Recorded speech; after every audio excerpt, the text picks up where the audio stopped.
सवाल नंबर 1, मच्छर का जीवन काल कितना होता है? अगर मच्छरों की जिंदगी की बात करें तो मच्छर 2 महीने से ज्यादा दिन तक जीवित नहीं रह पाते हैं। वहीं मादा मच्छर नर मच्छर के मुकाबले काफी ज्यादा दिनों तक जीता है। अगर नर मच्छरों की लाइफ के बारे में बात करें तो वो 10 दिन ही जीवित रह पाते हैं और मादा मच्छर 6 से 8 हफ्तों तक जिंदा रहता है। दरअसल मादा मच्छर हर 3 दिन में अंडे देते हैं और मादा मच्छर करीब 2 महीने तक जीवित रह सकते हैं। सवाल नंबर 2, मच्छर के कितने दांत होते हैं? मच्छर की खोज साल 1897 में हुई, जिसे British doctor sir Ronald Ross ने की थी।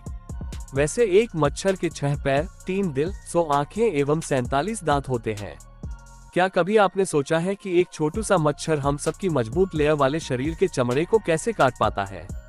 वास्तव में मच्छर अपने 47 दांतों की सहायता से हम सबके शरीर पर आक्रमण करता है। आक्रमण की स्थिति में मच्छर अत्यंत तीव्रता से दांतों को हमारे शरीर में प्रवेश करवाता है, परिणामस्वरूप हमारे शरीर में छिद्र बन जाता है। मच्छर के मुंह को प्रोबोसिस कहा जाता है, जिसमें 47 धारदार स्टालेट्स और 2 ट्यूब्स होती हैं। सवाल नंबर 3, नेवलों की पूजा किस दिन, क्यों और नेवलों की पूजा करने से क्या होता है? नेवलों की पूजा हिंदू कैलेंडर के श्रावण मास के कृष्ण पक्ष की नवमी तिथि को की जाती है। इस दिन को निडरी नवमी के नाम से जाना जाता है तथा उत्तरी भारत में इसे नेवला नवमी भी कहा जाता है। माना जाता है कि नेवलों की पूजा करने से झगड़े खत्म होते हैं तथा आपस में चल रहा गतिरोध और विरोध कम होता है। नेवलों की पूजा क्यों की जाती है? हिंदू धर्म में अनेक पशु पक्षियों तथा जीव जंतुओं को शुभ माना जाता है, इसलिए नेवले को भी हिंदू धर्म में एक पवित्र 4 पैरों वाला जीव माना जाता है, इसलिए इनकी पूजा की जाती है। सवाल नंबर 4, विश्व के किस देश में कोई मंदिर मस्जिद नहीं है?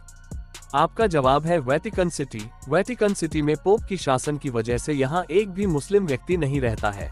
इस देश की रक्षा इटली की सेना स्विस गार्ड करती है। वेटिकन सिटी में मुसलमानों के न होने की वजह से यहाँ एक भी मस्जिद भी नहीं है। रोम की वेटिकन सिटी में मात्र 400 लोग ही रहते हैं।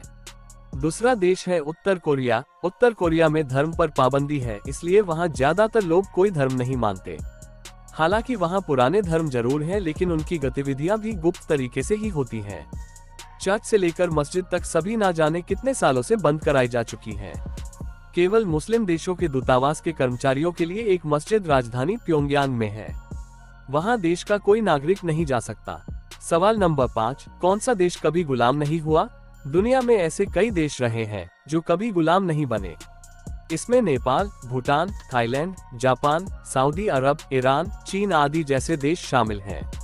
हालांकि वर्ल्ड पॉपुलेशन रिव्यू वेबसाइट ने बताया कि ये तमाम देश कभी न कभी परोक्ष रूप से किसी बड़े देश के अधीन रहे हैं।